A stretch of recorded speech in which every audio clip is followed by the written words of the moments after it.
My dear friends, as you know, वैसे तो बहुत सारे सवाल हैं सबके, एक एक करके ले लेंगे, जहन में चल रहे होंगे।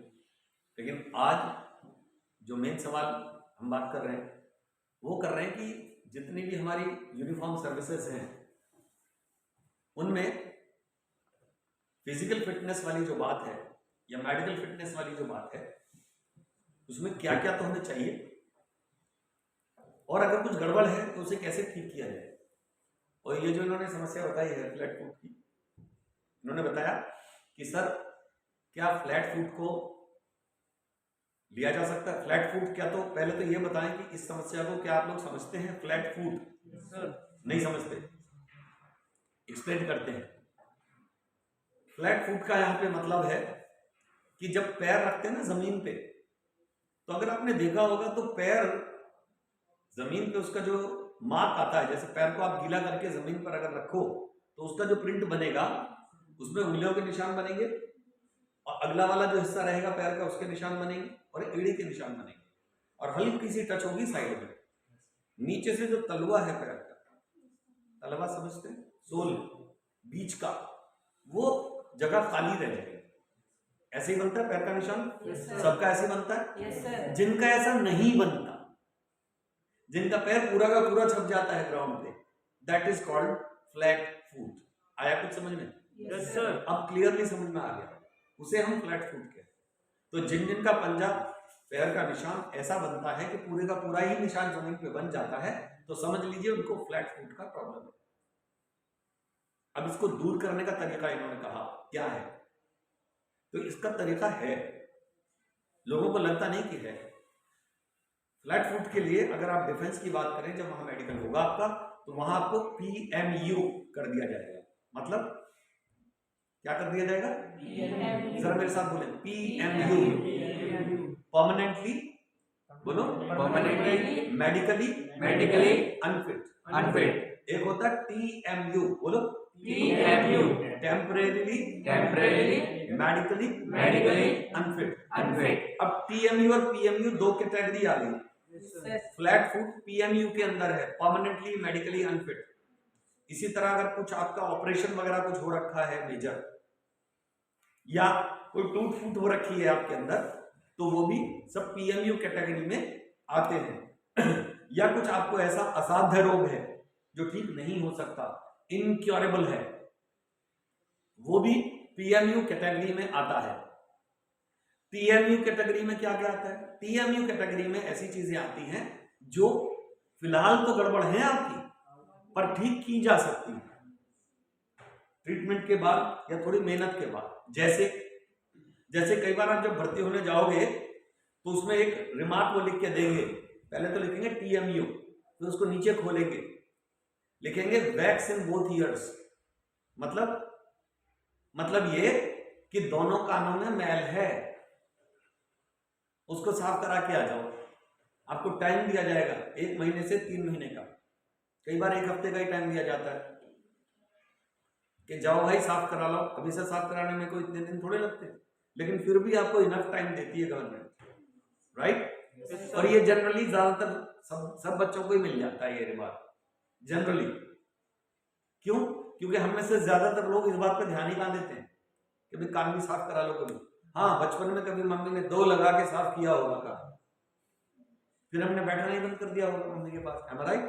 क्योंकि फिर हमें लगता हम तो बड़े हो गए, खुद किया नहीं, मम्मी करती थी।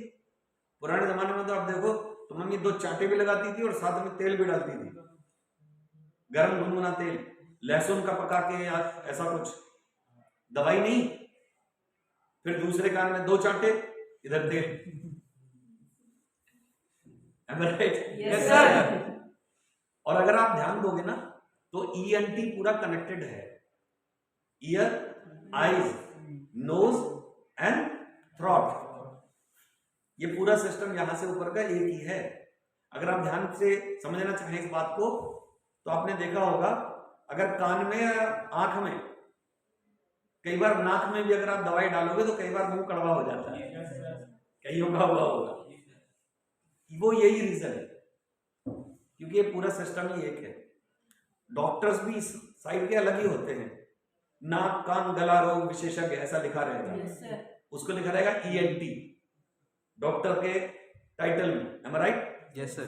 तो हमें ये समझना है कि हमारी फिजियोलॉजी क्या है, तब हम फिटनेस की बात कर पाएंगे। इन्होंने फ्लैट फुट की बात कही, क्या इसको ठीक किया जा सकता है? PMU कैटेगरी के अंदर होते हुए भी मैंने कुछ बच्चे ठीक करके सिलेक्ट करवाए हैं। उसकी कुछ टेक्निक्स है। कुछ टेक्निक्स क्या है कि उसमें आपको फिजिकल कुछ एक्सरसाइजेस हैं जिनको करने से ये फ्लैट फुट ठीक हो सकता है। योगा इसमें बहुत बड़ा योगदान करता है। आपने सुना भी होगा योगा से होगा, वाकई योगा से होता है। योग में ये दम है, वैसे नहीं होगा। आपको जो मैं जिम जाके कर लूंगा नहीं होगा। क्या फ्लैट फुट से वाकई को नुकसान है? भाई तभी तो अनफिट कर रहे होंगे। Yes, sir. क्या नुकसान है? किसी को है फ्लैट फुट? अब जैसे इनके पास सवाल आया, आपके पास सवाल कहां से आया फ्लैट फुट का? सर दोस्त का था, यहीं से आया ना, यानी होता है। तो इससे नुकसान क्या है आपको बताऊं। अगर आप ध्यान दो, हमारे चलते वक्त अगर हम एड़ी मार के चले जमीन में तो इसका सीधा कांटेक्ट माइंड से है, आपको पता है? अगर आपने देखा हो एड़ी का सीधा कांटेक्ट माइंड से है तो पैर मार के देख लेना, कभी भी सीधी दलक जैसी लगती है माइंड में। और इसीलिए जब फौज में भर्ती होके जाते हैं ना, सबसे शुरू में क्या सिखाते हैं? पीटी और परेड, पूरा फ्लैट फुट से ही मारते हैं, धम धम मारना होता है, राइट? वो मेंटली प्रिपेयर कर रहे हैं आपको, भाई तैयार हो जाओ, आपको यही इंस्ट्रक्शंस लेनी है। और जब हम भर्ती होते हैं तो एक बॉन्ड साइन कराया जाता है, आपको मालूम है, जिंदगी भर के लिए, कि आज से ना आपकी कोई माँ है, ना आपको कोई बाप है, ना बहन है, ना भाई है, ना कोई और रिश्तेदार है। शादी तो तब हुई नहीं होती। बोले आपका कोई नहीं है अब दुनिया में, आपकी माँ बाप बहन भाई यार दोस्त पत्नी पति सब कुछ देश है। कौन है? देश है, कंट्री, राइट? Yes, sir. और उसी दिन से आपके अंदर देशभक्ति भर दी जानी चालू कर दी जाती है। और ये फैक्ट भी है मेरे दोस्त, this is a matter of fact. फिर जब जाके हम पीटी परेड करते हैं तो हमारे माइंड में एक ही चीज होती है कि मुझे ये बनना है जो मैं बनने के लिए आया हूं, लक्ष्य पूरा निर्धारित, राइट? तो फ्लैट फुट क्या प्रॉब्लम करता है आपको बताता हूं। फ्लैट फुट आपको तो लगता है कि और ज्यादा टिक रहा है जमीन पे तो स्टेबिलिटी और ज्यादा होनी चाहिए, मगर ऐसा है नहीं। हमारा जो नर्वस सिस्टम है और हमारा जो पूरा बॉडी का केज है, पूरे बॉडी का जो कंकाल है, वो इस हिसाब से बना हुआ है। अगर फ्लैट रहा ना फुट तो चोट माइंड को लगेगी। हमें चोट नहीं लगानी थी, मैसेज पहुंचाना था। पूरा फ्लैट फुट रहेगा तो चोट लगेगी माइंड को और वो लगातार माइंड को टॉर्चर करेगी। एक बात। दूसरा, जो हमारा बॉडी का कंट्रोल है उसमें जो स्टेबिलिटी है वो गड़बड़ा जाएगी फ्लैट फुट से। उल्टा उतने ही पॉइंट्स टच होने चाहिए जितने की जरूरत है, ऐसे बीच में ये जगह होनी चाहिए। फ्लैट फुट में जब पूरा यहाँ टच हो जाएगा तो वो पॉइंट्स जो स्टेबिलिटी देते हैं, समझना जरा, वो पॉइंट्स कंप्रेस हो रहे हैं। और एक आपने अगर ध्यान दिया हो, एक और चीज प्रैक्टिकल एग्जांपल के साथ समझाता हूं, आपने देखा भी होगा, मैं प्रैक्टिकल एग्जांपल के साथ ही समझाना पसंद करता हूं और आपको समझ में भी आता है। हमारे में दोनों कानों के बीच में, दोनों कानों के बीच में, बिल्कुल बीचों बीच सेंटर में, स्कल के अंदर की बात कह रहा हूं, ब्रेन से नीचे एक लिक्विड रहता है। आपने लेबल देखा? लेबल मिस्त्री लोगों को देखा कभी? मकान बनाने वाले, इंग्लिश में मैसन जिनको बोलते हैं, उनके पास ना एक वाटर का लेबल रहता है, लेबल लेवलिंग के लिए। Yes sir. लेवल देखने के लिए एक लेबल रहता है, वाटर में रहता है। Yes sir. उस वाटर लेवल को एक बबल रहता है अंदर लिक्विड के अंदर, उससे बैलेंसिंग करती है, राइट? Yes sir. और जब वो बिल्कुल सेंटर में होता है तो चीज वो बैलेंस में होती है, स्टेबलाइज्ड होती है। बिल्कुल सेम प्रिंसिपल ये वहीं से लिया गया है। दुनिया की जितनी भी मशीनरी बनी है, आपकी जानकारी के लिए बता दूं, जितनी भी मशीनरी, आप किसी भी एक मशीनरी का नाम दो, मैं उसको माइंड से रिलेट करके बता दूंगा कि माइंड के किस हिस्से से इंस्पायर्ड है वो। दुनिया की कोई भी मशीनरी, जैसे इसके हाथ में घड़ी बंधी है, आपको पता है कहां से इंस्पायर्ड है ये? हमारे अंदर जो हमारी बायोलॉजिकल क्लॉक है ये उससे इंस्पायर्ड है, नेचर से इंस्पायर्ड है। साइकिल है 24 आवर्स का, am I right? Yes sir. और इसमें 12 के 2 साइकिल हैं, राइट? Yes, दिन और sir. रात के लिए। ये घड़ी वहां से इंस्पायर्ड, नेचर से इंस्पायर्ड हमारी बॉडी है और नेचर से इंस्पायर्ड ये सारी चीजें हैं। तो बेसिकली एक ही फैमिली है, वहां से इंस्पिरेशन आती है। तो ये जो लिक्विड है बीच का, जब भी हमारा गड़बड़ा जाएगा, जैसे मिस्त्री कर ले, जो वाटर लेवल है ऊंचा नीचा हो जाएगा, तो आपने देखा वो सरफेस भी ऊंची नीची हो जाएगी ना, तभी तो ऊंचा नीचा होगा। यानी जो हमारा स्टेबलाइजेशन है वो खराब हो गया, स्टेबिलिटी खराब हो गई। अब इसका एक एग्जांपल आपको दिखाता हूं जो आपके ऊपर इंप्लीमेंटेड है। ये तो मैंने मिस्त्री से कंपेयर करके बताया। कभी आपने गोल गोल घूमना चक्कर और बहुत ज्यादा घूम जाना लगातार, उसके बाद खड़े होने की कोशिश करोगे ना, आप देखो यूं करोगे, स्टेबली खड़े नहीं हो पाओगे, am I right? Yes, sir. हो क्या रहा है? वो लिक्विड गड़बड़ा गया, वो लिक्विड जैसे हिलेगा आप भी वैसे हिलोगे यूं। Can you believe this? अगर उल्टा हिलाओगे अपने आप को, उल्टे चक्कर काटोगे, क्लॉक और एंटी क्लॉक दोनों, तो जिस दिशा में आपने चक्कर काटे उसी के विरुद्ध बॉडी अपने आप को कंट्रोल करने की कोशिश करेगी। समझ रहे हो कितना कमाल है स्टेबलाइजेशन का? तो जैसे ही थोड़ी देर हो जाएगी और वो लिक्विड थोड़ा हिलना डुलना बंद करेगा, जैसे जैसे वो हिलना डुलना बंद करेगा वैसे बॉडी भी हिलनी डुलनी बंद हो जाएगी। और आपने देखा होगा फिर थोड़ी देर चक्कर काटने के बाद आप थोड़ी देर में फिर स्टेबलाइज हो जाते। और कई बार तो हमारे बड़े कहेंगे बैठ जा, बैठ जा, am I right? बैठने को क्यों कह दिया? क्यों? मूवमेंट कम होगा, हाइट ज्यादा होगी, लिक्विड में मूवमेंट ज्यादा होगा, उसको पास में ला दोगे जमीन के तो ग्रेविटेशनल फोर्स की वजह से वो फटाफट से स्टेबलाइज हो जाएगा और हमारा घूमना चक्कर आना बंद हो जाएगा। You got the principle? Yes sir. इसी तरह फ्लैट फुट की बात कह रहा हूं। अगर फ्लैट रहा फुट तो वो पॉइंट कंप्रेस हो जाएंगे, वो प्रेस होने चाहिए, कंप्रेस नहीं होने चाहिए। इसलिए फ्लैट फुट नहीं होना चाहिए। और उसका इलाज जैसे मैंने बताया, उसकी कुछ पर्टिकुलर एक्सरसाइजेस हैं, हम बताएंगे। लगभग 6 महीने से 1 साल का वक्त लग सकता है, लेकिन ये प्रॉब्लम ठीक हो सकती है। हम लोगों ने किए हैं और वो बच्चे भर्ती हुए हैं जिनको ये प्रॉब्लम रहता है, क्योंकि हमारे पास तो आते हैं ना हर तरह की प्रॉब्लम के लोग। एक और प्रॉब्लम आती है जनरली, आपने शायद महसूस की हो, कईयों को पता ही नहीं होगी। कई लोगों की ना ये जांघें आपस में मिलती है, मिलती है, नॉकिंग का नीज, इनको बोलते हैं नॉकिंग नीज, मतलब घुटने आपस में टकराते हैं। अगर अभी मैं चेक कर रहा हूं तो शायद कईयों के आपस में मिल जाए, लेकिन वो मिलने नहीं चाहिए, उसमें थोड़ी जगह होनी चाहिए, मगर कितनी होनी चाहिए इसका भी इलाज है, मतलब इसकी भी एक लिमिट है। ज्यादा जगह होगी तो टांगे घूम जाएंगी। आपने कई लोगों को देखेंगे थोड़ी सी घूमी हुई टांगे, ऐसे होनी तो यूं चाहिए, जरा सोचो सीधी बिल्कुल, लेकिन थोड़े लोगों की ऐसे मिलेंगी आपको, थोड़ी ऐसे घूमी हुई, देखिए। Yes sir. तो ऐसा नहीं कि वो अनफिट हो गए, लेकिन हाँ हमारे लिए अनफिट हो गए।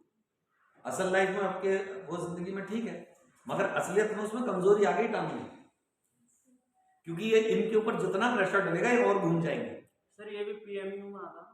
हाँ ये भी पीएमयू, नॉकिंग नीज भी पीएमयू है, परमानेंटली मेडिकली अनफिट। लेकिन कमाल की बात बताऊं, सर ये सही हो हमने ये भी ठीक किए हैं, तकिया लगा कर रात को। नॉट ओनली, हमने ये भी ठीक किए हैं, इसकी भी थोड़ी सी मशक्कत करनी पड़ती है और वक्त लगता है, ये भी ठीक हो जाता है। लगभग 6 मंथ्स के अंदर ये ठीक हो जाएगा, 3 मंथ से 6 मंथ्स मान के चलो, मगर ये पीएमयू भी ठीक किया जा सकता है। और इसीलिए हम जैसे एकेडमीज वाले मेहनत करते हैं, इसी बात के तो पैसे हैं कि जो गड़बड़ है वो ठीक कर रहे हैं। इसी तरह कई लोगों को प्रॉब्लम होता है ब्रीदिंग का, कैन यू बिलीव दिस? जवान बच्चों को, हाँ जवानी तो बढ़ती तो जवानी होते हैं, बुढ़े थोड़ी बढ़ती होते हैं, 16.5 साल 16.5 से 19 के बीच में, बस वहां क्या प्रॉब्लम होती है? हम में से कई लोगों को शायद होगी, अगर आपने ध्यान दिया हो, कि थोड़ा सा भी दौड़े सांस चढ़ गई, होती है। Yes sir. तो ऐसे बच्चे वहां रेस कंप्लीट कर पाएंगे क्या? No sir. नहीं। और अगर शॉर्ट मार दिया तो लॉन्ग तो नहीं मार पाएंगे। दोनों ही एग्जाम होने, शॉर्ट लॉन्ग, तो वो लॉन्ग नहीं मार पाएंगे, प्लस स्प्रिंट भी नहीं मार पाएंगे। स्प्रिंट समझते हो? डिस्टेंस थोड़ी होगी लेकिन तेज दौड़ना है, जैसे 100 मीटर की sprint, am I right? Yes sir. अच्छा, अगर 800 मीटर करा ली तो लगे कैसे काम चलेगा? तो इसको भी ठीक किया जा सकता है क्या, ब्रीदिंग को? Yes sir. ये होता क्या है, ये हमारे जो फेफड़े हैं, लंग्स, उनकी कैपेसिटी कम है, तो अपनी रेस्पिरेशन को ठीक करके, मतलब श्वसन तंत्र हमारा जो है, रेस्पिरेटरी सिस्टम, इसके करेक्शन से इसको हम ठीक कर सकते हैं, परमानेंटली ठीक हो जाएगा। इसमें पक्का योगा से होगा, इसमें तो योगा बहुत ही बड़ा योगदान करेगा। आप ध्यान करें, सांस लेना सीखें सबसे पहले, नॉर्मल ब्रीदिंग, उसके बाद अनुलोम विलोम है, कपालभाति है, हाँ भस्त्रिका सबसे पहले, जिसको मैं नॉर्मल रेस्पिरेशन कह रहा हूं। ऐसे बहुत सारे, उज्जयी है, बहुत सारे ऐसे प्राणायाम हैं जिनके द्वारा ये प्रॉब्लम ठीक की जा सकती है। अब अगली बात आएगी आपकी एक्सपेंशन की। आप में से कई लोगों ने एक्सपेंशन करना शायद नहीं आता हो। एक्सपेंशन समझते हो? फुलाव, उसमें देखा जाता है सीने का फुलाव कितना, सीना कितना है, सीने का फुलाव कितना है। सीना कितना है ये मायने नहीं रखता, याद रखना, लेकिन सीने का जो फुलाव है वो मायने रखता है। Are you sure? Yes sir. आप फुला लेते हो? Yes sir. कितना फुला सकते हो वो देखना।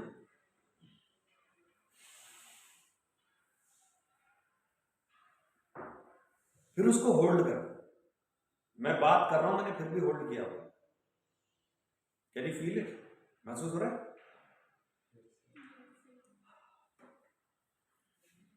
देखिए, ये प्रैक्टिस आप बिलीव करना, मैंने ये एक्सपेंशन को बढ़ाने के लिए पानी के अंदर घुस घुस के प्रैक्टिस की। पानी में डीप चला गया, 7-8 मीटर नीचे जाके, 7-8 foot, sorry not metre, slip of time, 7-8 foot नीचे जाके, 10 फुट नीचे जाके पानी में बैठ गए, सांस रोक के। आप मत करना, पानी का प्रयोग आप मत करना, क्योंकि बहुत ज्यादा प्रेशर होता है नीचे, ग्रेविटेशनल फोर्स पूरा काम कर रहा होता है। हाँ हाँ, ट्यूबवेल, मैंने भी उसी पर प्रैक्टिस की है। This is what I am saying, tubewell, हौद होती है उसकी, उसमें घुस गए, डीप में चले गए। पूल्स में किया है मैंने, डीप पूल्स, शैलो साइड होती है, डीप साइड होती है। तो पहले शैलो में स्टार्ट करना है, फिर डीप में।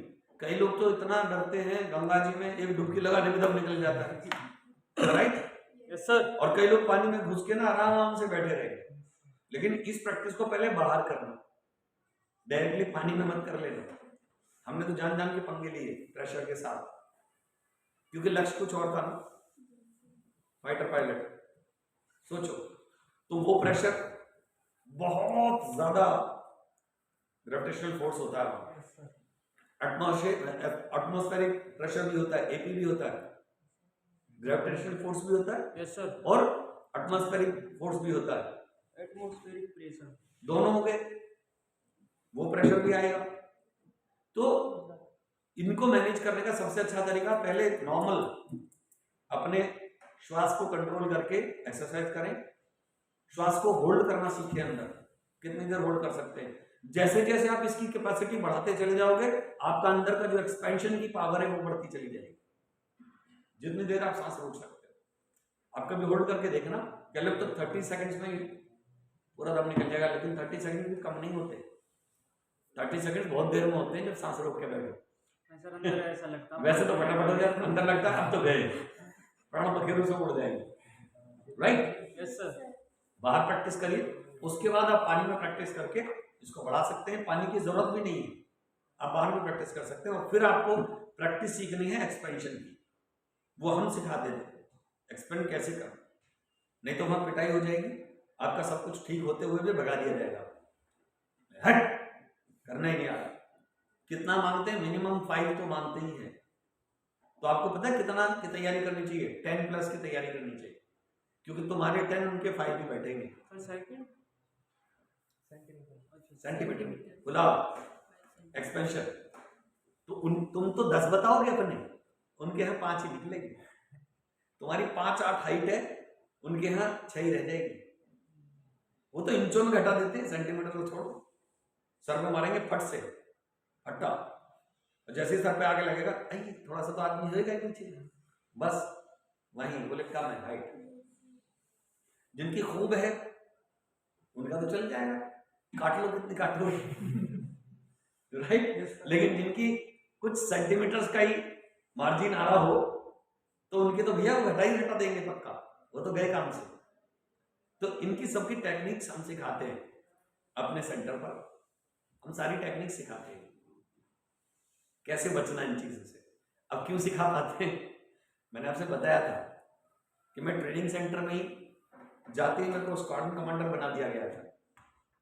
तो जब पूरे भारत के बच्चे आए हैं और वहां हमने ट्रेनिंग का सारा प्रोसीजर देखा है, भर्ती रोज देख रहे हैं, तो हमसे बढ़िया किसको आएगा?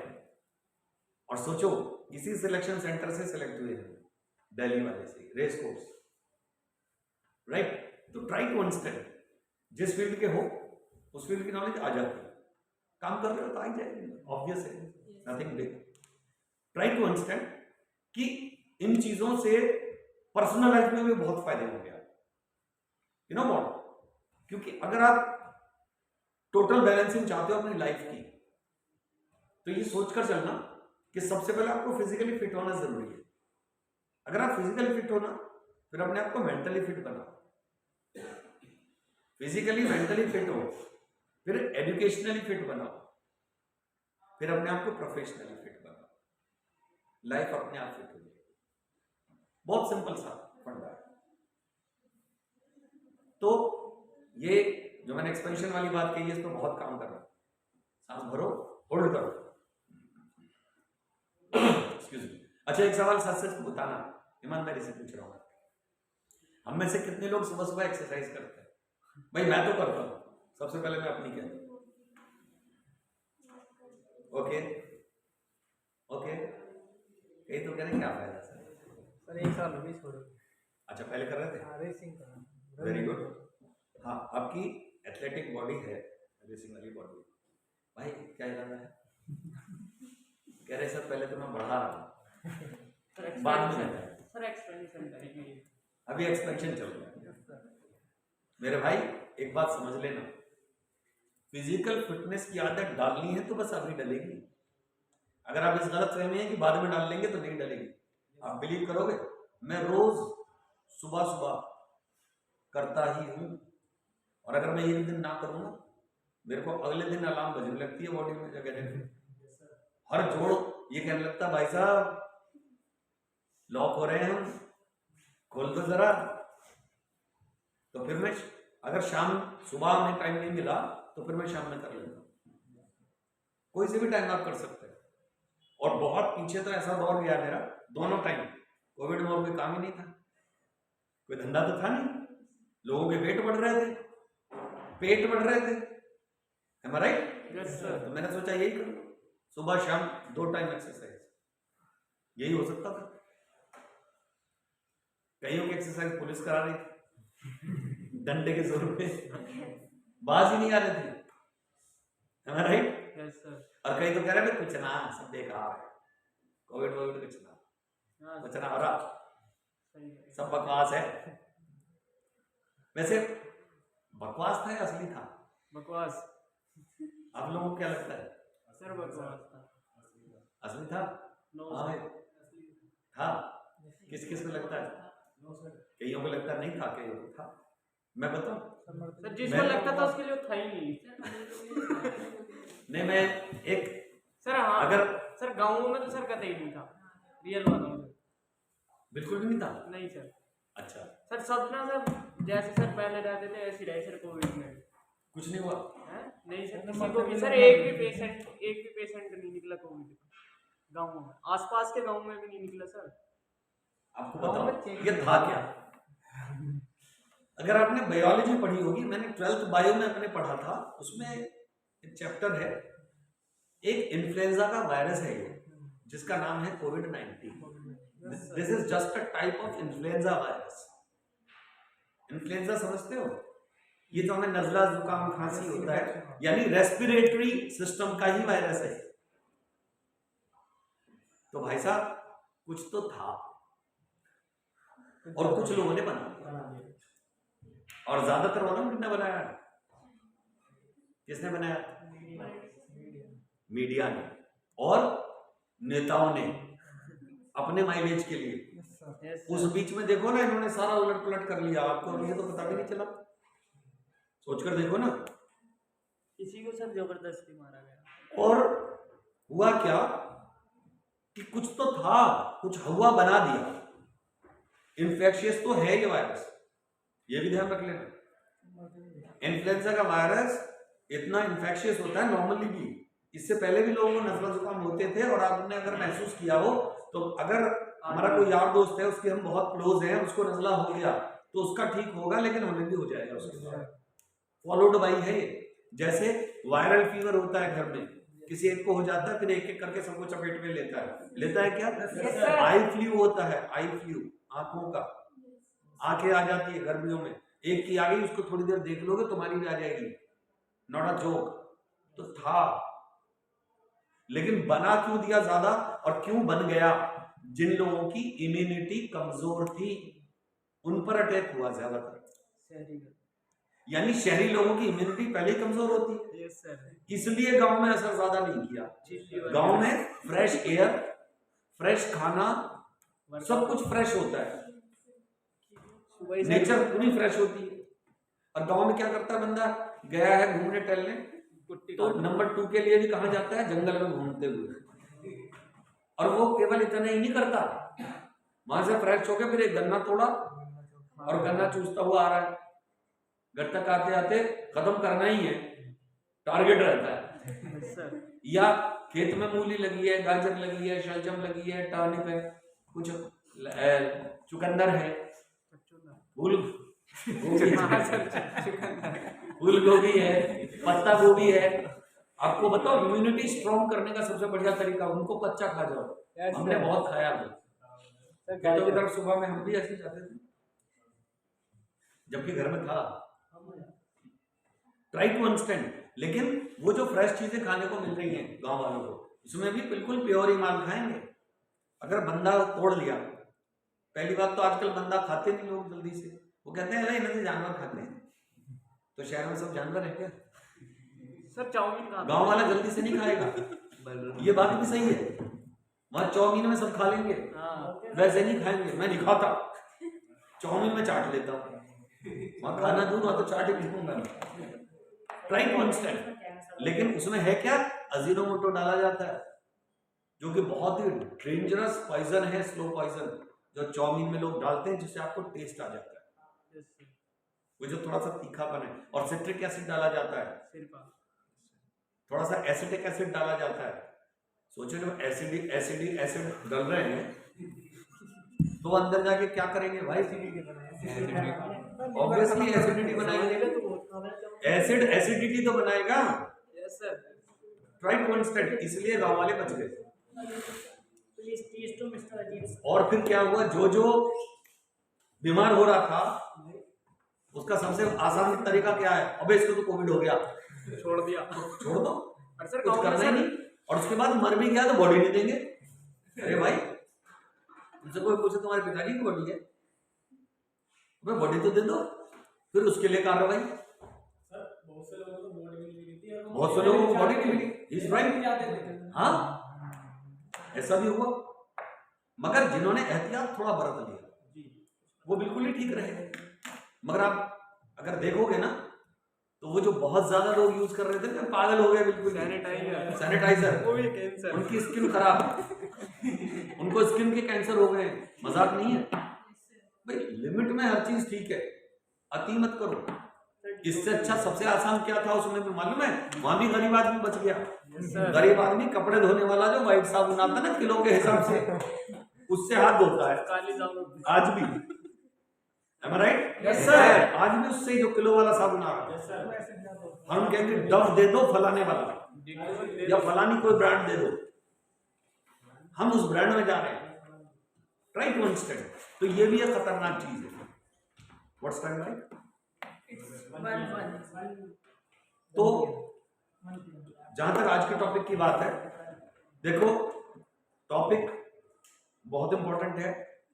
सबसे बड़ी बात है हमारी लाइफ के लिए, ऑब्वियसली हमारी पढ़ाई लिखाई, हमारा प्रोफेशनलिज्म जरूरी है, लेकिन उसके लिए हमारी सेहत जरूरी है।